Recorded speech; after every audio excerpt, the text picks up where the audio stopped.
Hello, everyone. Welcome to this month's Power Platform Community User Group meeting and webinar. So for June 2022, we have some very exciting things happening because we have recently attended Microsoft Build, and there was a lot of very exciting things released in regards to the Power Platform. So without further ado, let's jump into it. So I find my PowerPoint controls. So welcome. So we've started. It's recording. If you can't hear anything, please check your speaker settings. This webinar is proudly presented by us, the Power Platform Community User Group.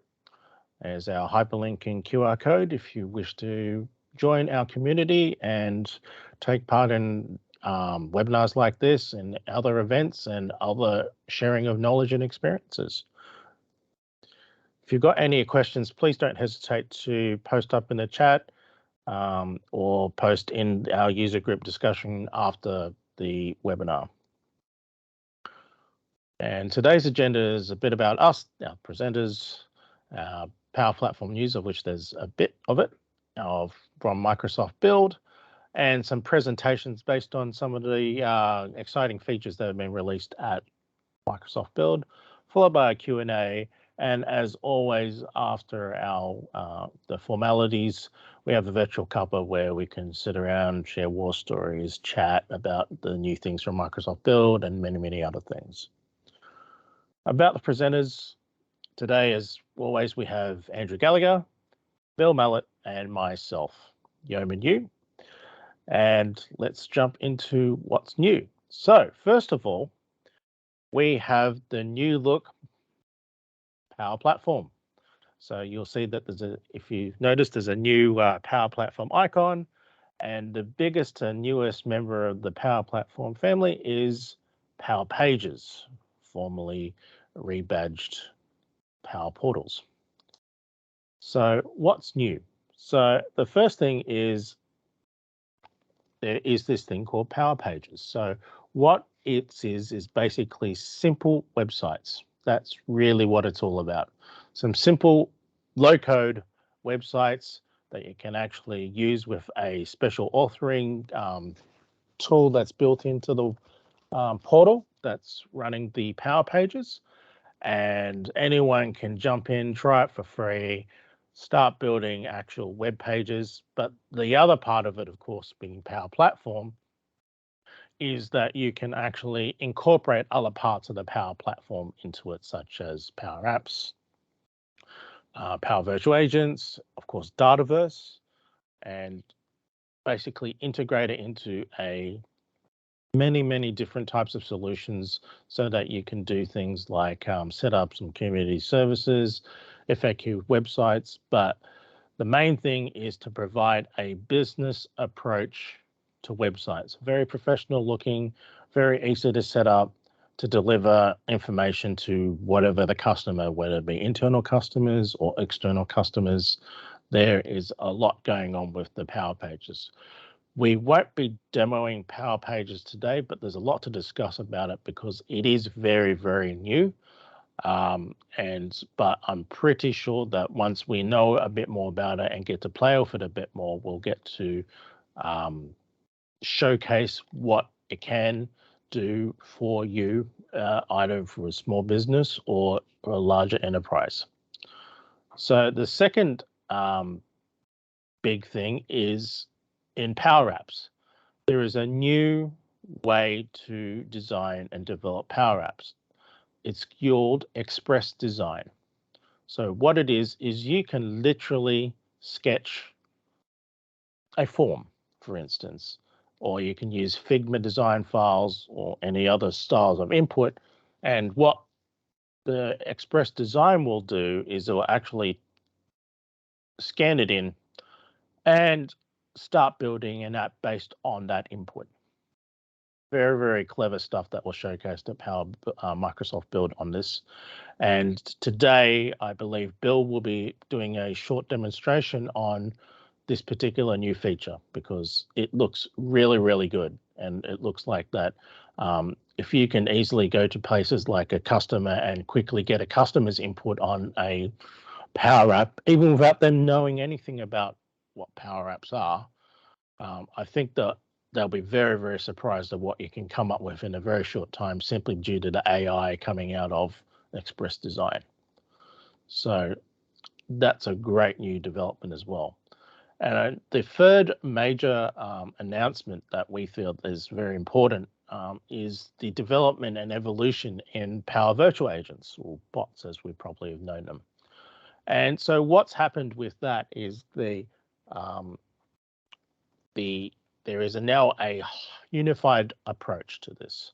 So we can actually do things like have some low code things, because if you remember from a previous user group webinar that we actually did a bit of a deep dive into Power Virtual Agents at the time, now beyond just simply putting entities and topics and letting the AI do the work for you, now they're allowing the power of professional developers and those who have a bit more coding experience to actually input into Power Virtual Agents their expertise, so that you enhance those virtual agents or bots into something that you can fire off power-ups, you can fire off much more expressive Power Automates. Of course, you can integrate with Dataverse. You can do a whole lot more with it to really enhance the bot experience for your customers, whether they're internal customers, whether they're customers to your business, whether they're members to your organization or association. And the other big thing is this new in IVRs, so interactive voice responses. So those of you who've encountered ringing up customer support telephone lines for support on whatever that you need support for, you usually get the press 1, press 2 for certain departments.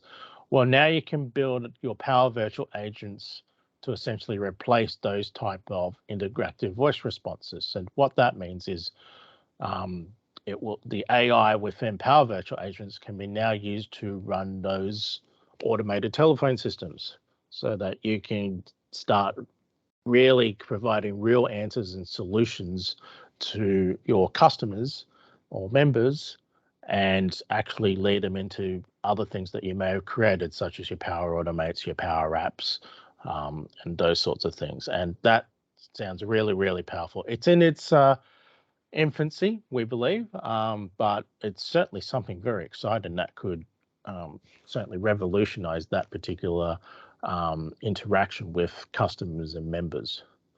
So those are the three biggest news items that we felt were coming out of Build 2022, but there were so much more announcements on various aspects of the Power Platform, and if as they come to the fore in terms of what we do with demonstrations and with discussions, I'm pretty sure that there's plenty of content here for us to discuss for the rest of 2022, just from what was released at Build. So on that, we might move on to our first demo.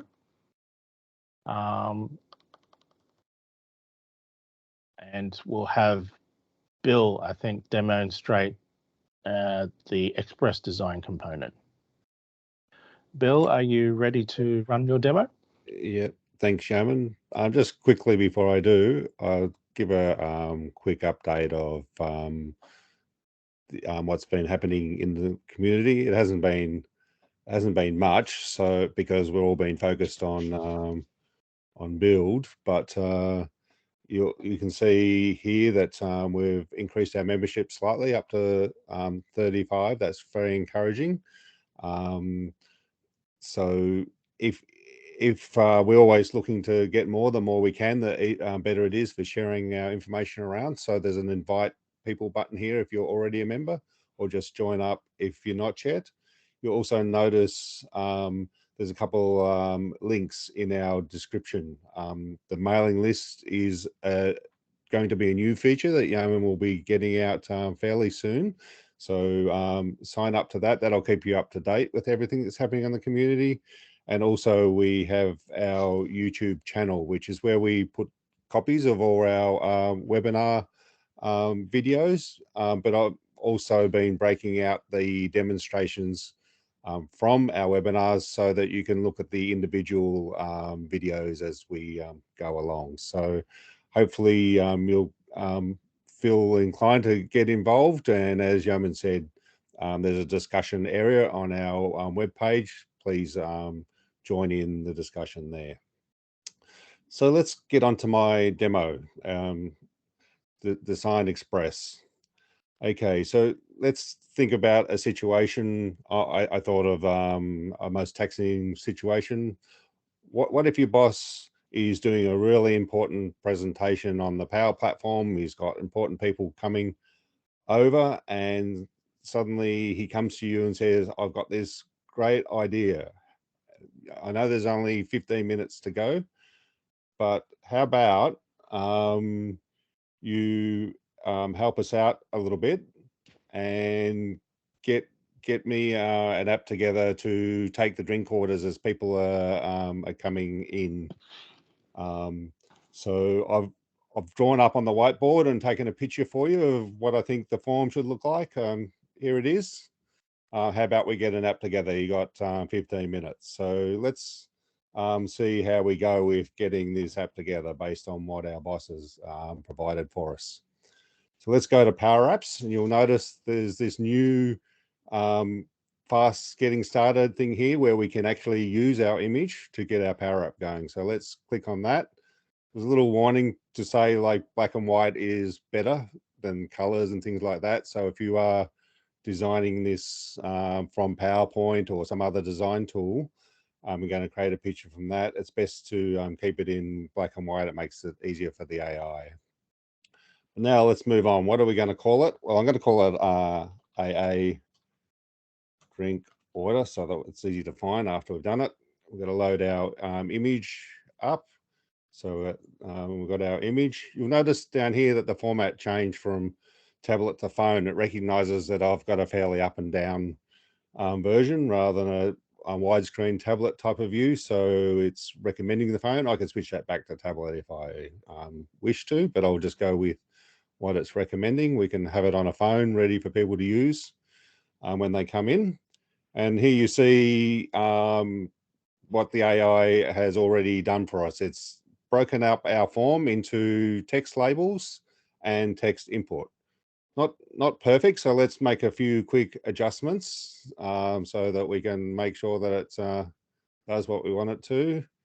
So our first text label should be 2 different labels. So let's make sure we fix that. Create 2 labels here, text label. Okay, that's fixed that.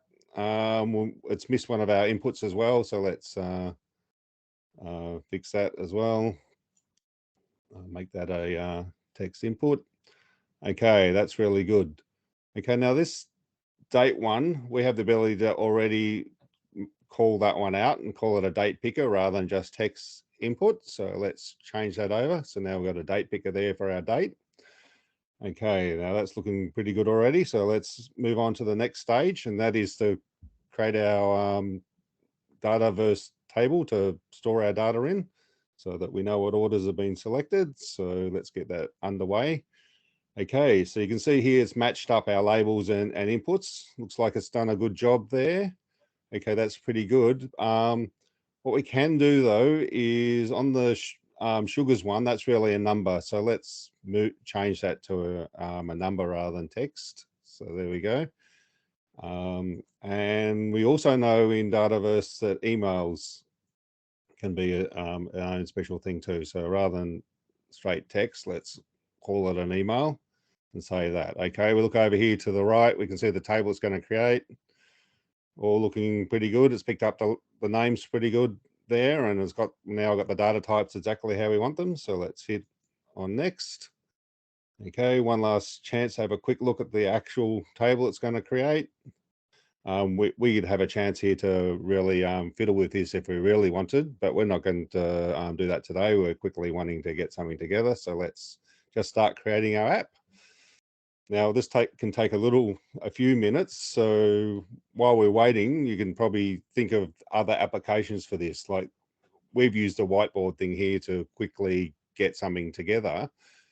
But you'll notice that when the app comes up, that it pretty much is going to format it like it saw it. So you can imagine also that you could have sat down with somebody, or they could have sat down themselves in PowerPoint and come up with this really wonderful form with data all over the place and all lined up with the entry fields, and they want it just like that, and it's got all the data they want. And so rather than having to manually put it all in and work out what you need and get a Dataverse table started, you could use this app. And you can, like, we had to make some adjustments because of my poor drawing on the whiteboard, but if it was coming out of PowerPoint slides or some other kind of design tool, you can imagine that the AI is going to pick it up rather accurately and have very little need for adjustments, just changing perhaps the data fields and stuff like that, where they're specialized data fields like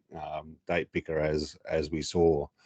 Okay, it looks like it's starting to come up now. So we've almost got our app up and the first pass of it ready to go. Hopefully we'll only need a few little further adjustments and it'll be ready for the boss to use already. So let's see what it gives to us. There we go. Okay, that's almost looking pretty good. I think I would, let's quickly make this a bit bigger because it's supposed to be our heading. 26, and let's make it bold. Okay, so that's clear. All our fields are nicely lined up. That all looks good. This submit down here was supposed to be a button, so perhaps if we insert an actual button and replace that field with a button. So let's put that down here nicely in the middle. Call the button submit like the boss wanted. And let's just get rid of the text field that it's put. Okay, now we've got submit. Now there's just a couple of other little things, and that's the connection of our button up so that it actually updates our form. So how do we do that? Well, we can see over here that the form is called Form 1. So what we want to do is when this button's selected, what we need is we need to submit the data that's been put in Form 1. So let's change this so that it's got the appropriate thing. Submit form 1. Okay, that's good. Okay, one more thing just to be get all this up and going is once we've successfully submitted it, we want to reset our form. So let's do that as well. So we get another blank form for the next person to use. So let's do that. Okay, on success, let's reset the form. Okay, excellent. Now I think we're probably ready to go. We've almost got it. Let's give it one test just to make sure it's doing what we expect it to do. Here we go. Put in my name, my email. Let's just make something up for now. Outlook.com. Show you how the date picker works, proper date picker. So let's, just for fun, choose tomorrow instead. Location, I'm going to say I'm sitting in the back row. What drink do I want? Okay, flat white. What size? Large. Don't want to tell the presenter, but I want to make sure I stay awake. 0 sugars for me, and skinny milk. Okay, let's hit the submit button. Hopefully this works. Submit, blank the form. Okay, now where do we go? So we better go see if we can find our new table and make sure that it's got the data in it that we just entered, and then we know we're all ready to go. There we go. Here's our new table, AA drink order already set up for us. For those that haven't seen it, this is the new way that you look at Dataverse table when it first comes in. The actual data's on the front.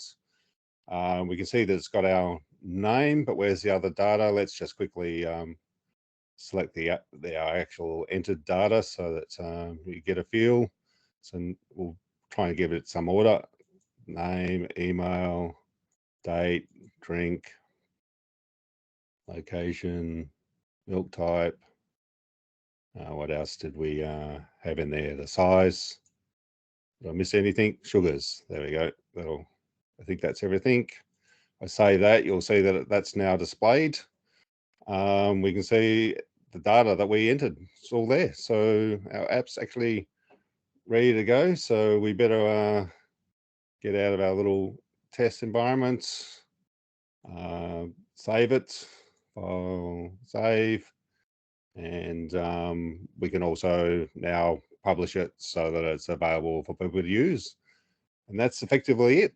Hopefully we got that all done in the 15 minutes that the boss wanted, but you can see how quick and easy we can get an accurate app up and running with data connected to it very quickly. Perhaps you won't use it for the end product, but you'd be able to get a prototype really quickly going based on exactly what's been designed. And I'm sure, having seen it in action, you've got many other ideas on what we could potentially do with such a quick way to get an app up and running, data and all. And that's the presentation itself, Yeoman. But if anyone's got any questions or want to raise their hand, unmute themselves, or whatever they'd like to do, and we can discuss it. Otherwise, we can move on to our next demo. Nice one, Bill. Just a quick question. I noticed that you'd drawn that up by hand. I'm assuming that if someone created something in Excel or a form in Excel or whatever, the accuracy greatly improves. Yeah. So the only trick is it takes a picture, so you've got to save it as a picture format, but the accuracy would be very high. Like, I wouldn't have had to make those adjustments at all with something that's come out of Excel, or, like I said, in PowerPoint, or any kind of design tool really that you use, where you've typed in everything and boxes are really clear or lines are really clear to show where the inputs are to go, is going to come out almost always 100% spot on with what you've entered or provided it. I actually had a issue with a more cluttered form for a customer. That was their leave form, and it was quite cluttered. So when I went through this with Design Express, it tended to be a bit more inaccurate. So I think there's a few more keys to it, such as, if the layout is a bit more open and organized and less cluttered, I think you'll get a better result. Yeah, so which should be a goal anyway, I think, Yeoman. If you're designing a form, you might start with what they've got, but you might want to redesign it a little bit. But you can also imagine using this with existing forms. If they've got a nice existing form and they just want the same format in the app, you could take a picture of that form and bring it in. But yeah, cluttered, because you got to remember the AI has got to match up. It's the matching up of text with where its input field is. So if it's a little bit too cluttered, it could get that a little wrong. But you saw how easy it is really to just move things around and put them where you want them anyway. So it definitely gets you up and going quickly, even with a cluttered form, because you notice that, like, if you didn't have data base to connect it to before, that it's very quickly to do that. If you do have a database to connect it to, then obviously it will take you a little bit longer, as you've got to connect up the entries with your database that's already existing. But that's not overly difficult to do once you're in the Power App Designer, is where you would do that. Yeah, good points there. I believe Andrew's got the next demo happening, and I believe the demo is to do with some of the new features coming out from Power Virtual Agents. Is that right, Andrew? Indeed. Let me just share the correct screen. Just confirming that you can see that Certainly initial can. screen. Yep. Certainly can. So I'm going to tell a bit of a story to demonstrate these Power Virtual Agents' new features. The story starts with Rebecca, who's an employee at Fabricam. Fabricam sells sports activewear, and Rebecca is tasked with surfacing a bot on the company website. To begin the bot creation process, Rebecca selects the From Existing Content option, as you can see on the screen. This option gives Rebecca the ability to import existing topics to the bot, and in this case, Rebecca is going to import the content from the frequently asked page on the Fabricam's website. Rebecca names the bot, picks an icon, and selects the appropriate language.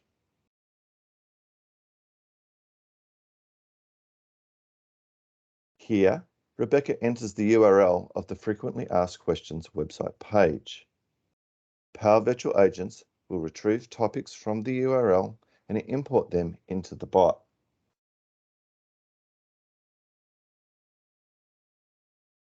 Before opening the bot, Rebecca views some tips to help her get started. Rebecca sees the bot is ready and selects the Open Bot option to get started. The overview page, which contains a Getting Started list and an opportunity to test the pre-built topics, opens for Rebecca. She decides to start in the Topics section.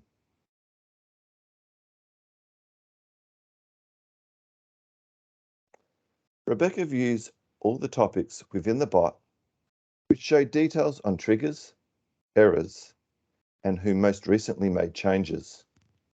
Rebecca begins with the Returns topic.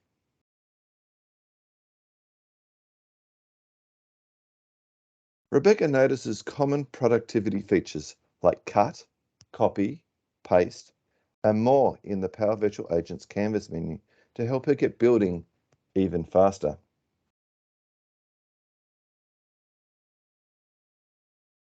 Rebecca can integrate a Power Automate flow into the conversation and bring in data from line of business applications using 500 plus pre-built custom connectors. She also has support for list and record variables.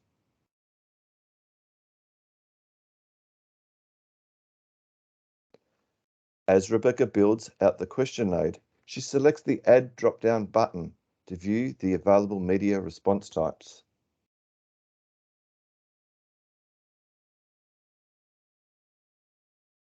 Rebecca can choose from response types like image, video, and message variation to visualize the response to the customer. This example shows a node with an adaptive card that has been designed to show a product image, name, and size. It also gives the customer an option to select a return button. She selects the media option in the adaptive card to further explore the customization options.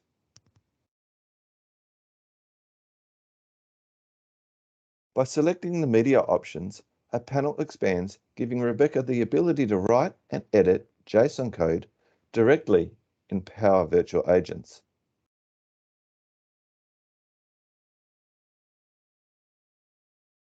This pop-up window provides a larger view for writing code.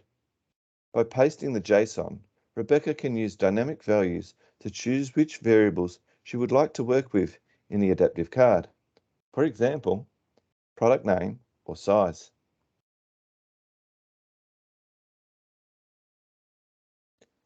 The current question node is designed to handle text responses on channels like social media or a website. Rebecca wants to give the bot the ability to respond to speech prompts. This would allow customers to call Fabricam's number to speak to the bot.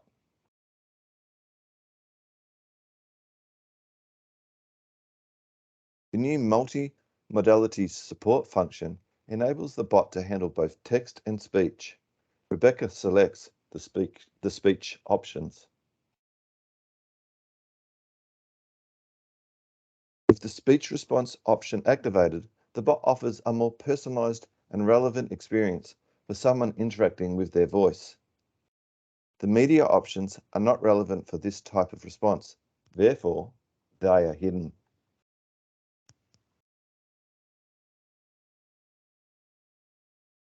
Rebecca can add SSML tags to add a layer of personalization for speech responses.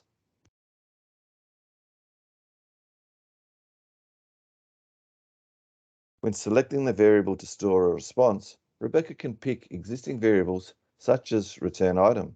She can also create a new variable.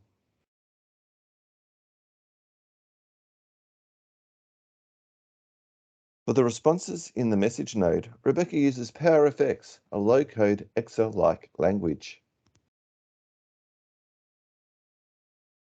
Getting started with PowerFX is easy for Rebecca because she is greeted with popular examples of how she can write the formula.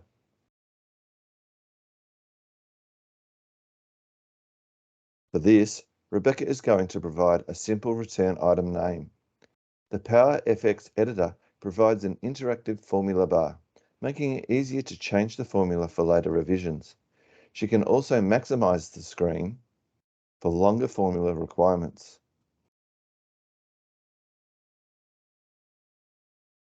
Rebecca is now ready to test her bot.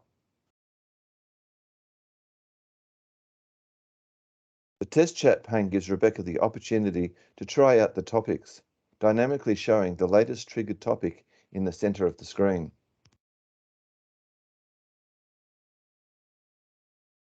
The variables pane on the right also makes it easy to track variable collection for reuse. Rebecca enters a response into the bot. One of the variables created has a timer count on it. Once it reaches 3 minutes, it uses the contextual trigger capability under the Verify ID topic to ask the customer if they need more time in the chat. Rebecca wants to test this capability, so she waits for 3 minutes. During that time, Rebecca receives a code to verify her ID.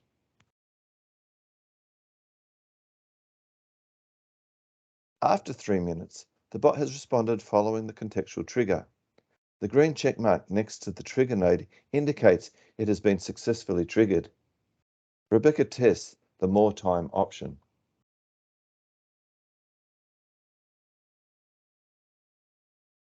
There is also a new set variable value node, which makes it easier to set and work with data without having to ask a question first. Rebecca replies with the code she received. The bot runs the Verify ID nodes to confirm the code entered was correct.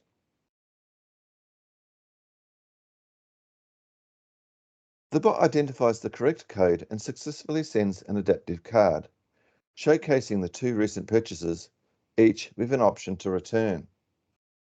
With the test being successful, Rebecca's next task is to publish the bot to the appropriate channel.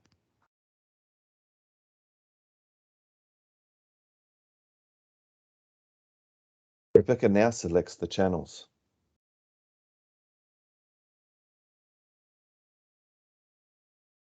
Because the bot was designed to handle speech responses, Rebecca connects to the bot to the telephony channel.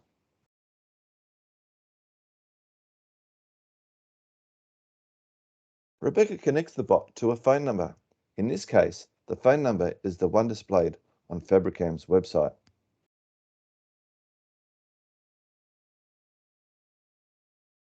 Rebecca selects the appropriate Azure subscription and resource.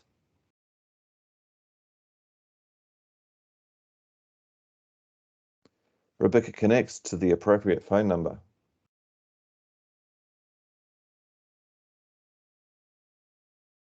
Now Rebecca is ready to publish the bot.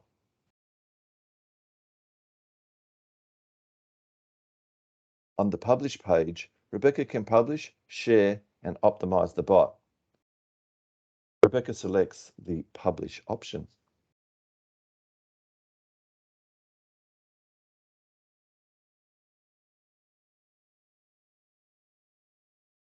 Rebecca navigates to the Fabricam website to see the bot in action. Customers can call Fabricam directly using the new telephone number to begin the experience via the chat bot. In the lower right-hand corner, you can see the question icon that needs to be selected. Rebecca easily created a bot, imported topics, and published a powerful bot all within Power Virtual Agents.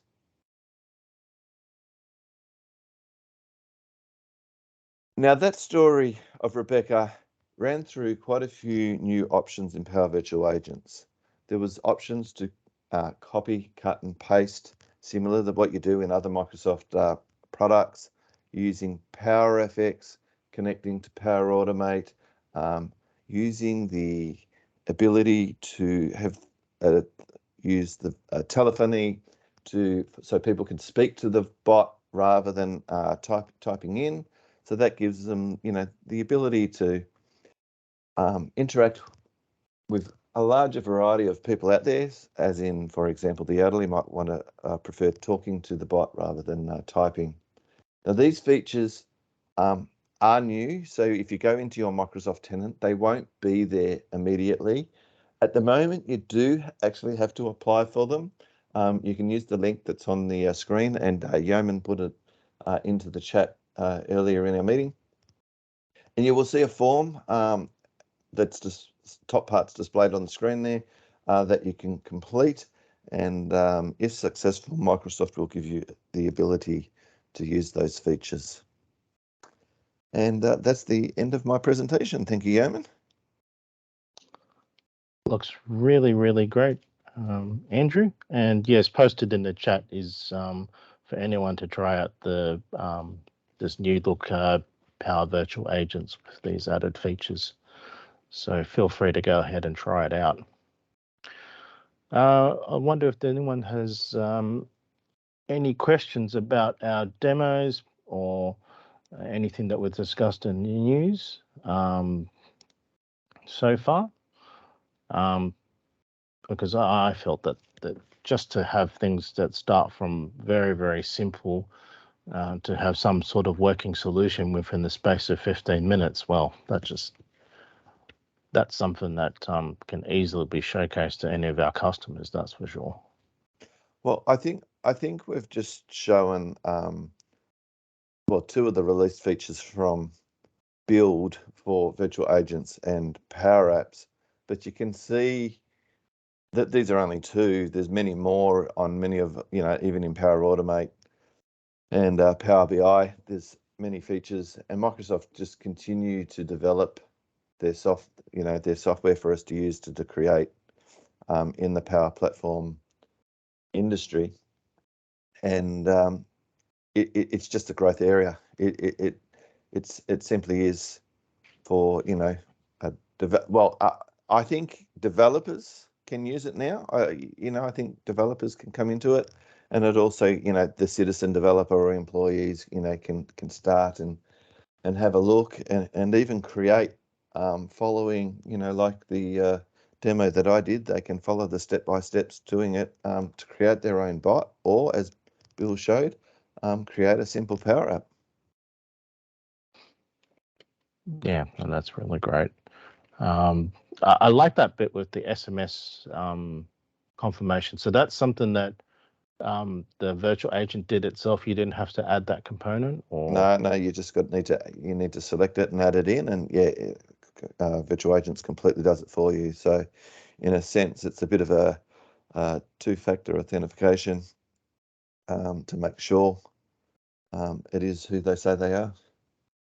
Or let's assume another scenario where you use it as part of your support system for orders, for example, and someone needs to confirm something's been shipped or they're changed to an order, that you could potentially add that sort of functionality. And I can see that's a big thing that, that you used to have to pay a lot of developers to actually put in a solution like that. Well, it looks like, you could integrate that with let's just say a Power App that you use to run your at least your order tracking system or something like that. I can see there's many different ways that you could incorporate all those technologies. Yep, and it's inbuilt for you to use. Thanks, Yeoman, Andrew. I just wanted to let everyone know that I have turned the mics on for everybody. So if anyone else wants to unmute themselves and join the conversation, they should feel free to do so. and I too think there's a lot from build to take in. I really think though it's pick something that you like and develop something simple. With all these things, I think the best way to go is you start with something simple and build up. And particularly with Power Virtual Agents, it's such a great tool for doing that. You can just start with one little simple topic that's useful within a team. So you get it up and going in a Teams channel or something like that. And then as everyone's got ideas, you just simply add to the topics. And now, like with the latest Power Virtual Agents, when that becomes generally available, those changes, like what you can do is almost unlimited now, isn't it? You could just about dream up anything and add it. So any area where your team was feeling that it could be improved, or you could put in some automated process and things like that, it just seems unbelievable. But I start small and slowly build up something to what's required. And by all means, like the demonstration I did with the Express, the Design Express, it doesn't take long to do. Very impressive and a good way to introduce Power Apps to your customers or other people within your business if you're trying to promote sort of the Power Platform to them. Yeah, the thing that I find with virtual agents is that it has a bit of intelligence to it. So when you've got a form, like a Microsoft form, it's a real linear form or a linear equation where, here are the questions, here are the answers on a form. Where Power Virtual Agents, it has an intelligence where it makes decisions, asking users questions, and then depending on the answers from the user, it will then make decisions on what is the next questions. So if the user answer a question, that then tells the information that it's already received, the virtual agent can then make the decision on whether to ask the next set of questions or not. And that then gives the end user a much more streamlined and feel-good process. Yeah, I mean, that's one of the aspects of Power Virtual Agents that I really, really push when I'm talking to people about it, is this intelligence of not asking you those dumb questions. Like, that's nothing more frustrating when you're dealing with support, even a person in support, and you've already told them something, and they, because of the form or process they've got to follow, they ask you the same thing again. And you got to tell them again. And yet Power Virtual Agents has that skill to see what you've already told it and not ask those questions, or even go down some branches, because it can see where you belong. Like, you might have a complicated branch structure, and it can even get to the bottom of that if the person's already told you all the questions you need to ask to follow that path. So it's a very exciting tool to use, and it's not hard to set up little examples of how that might work in reality as well. And the other one with the Azure billing for the Power Platform now, rather than having to buy an expensive license for it, you can just have the billing as you pay as you go. So you only pay for when the agent is run. So if you create this nice agent, put it on your website, and it gets hit 5 times, you'll only build a minimal amount, where if it gets run 500 times, obviously it'll exponentially grow. But the important part there is you only build for when it is used. Yeah. I also noticed this, America being a lot bigger than Australia, there seems to be mammoth growth and development of this in America, and I believe there's an event coming up in America overseas. Bill, can you? Yeah, so I haven't got the details right in No, I front was of me, looking for but it too. That's it's right. the very first Power Platform Conference. So Power Platform's been included in many different conferences, and in particular when they've done Dynamics conferences, because that's kind of where the Power Platform came out of to a degree. It's included Power Platform content, but they're now having their very first conference focused on the Power Platform. So that's really exciting for us people that are more focused on the Power Platform and within Microsoft 365 than on Dynamics. So we'll get some good discussion, I'm sure, from it. Hopefully there'll be some good keynotes and stuff for us that for the ones that we can't get across to America. Not easy, especially if you're a smaller business, but it's quite exciting to see that focus on the Power Platform just continues to grow even more. So Yeoman's put a link in the chat there to the conference website. There is an early bird specials, obviously, considering that Microsoft has really held off doing in-person events due to obviously the pandemic. I think it's actually quite a statement that they're making that one of the first in-person conferences in the return of them is on the Power Platform. It just shows how big this is and how big it's growing. And Australia takes a little bit of time to catch up to the States, but I definitely think we're getting there, and it's being used more and more. Fantastic. So if there's not many questions from the floor, we should wrap things up, I think. Yeah. So as always, there's resources both in our Power Platform Community User Group page, also from Microsoft. There's always our YouTube channel.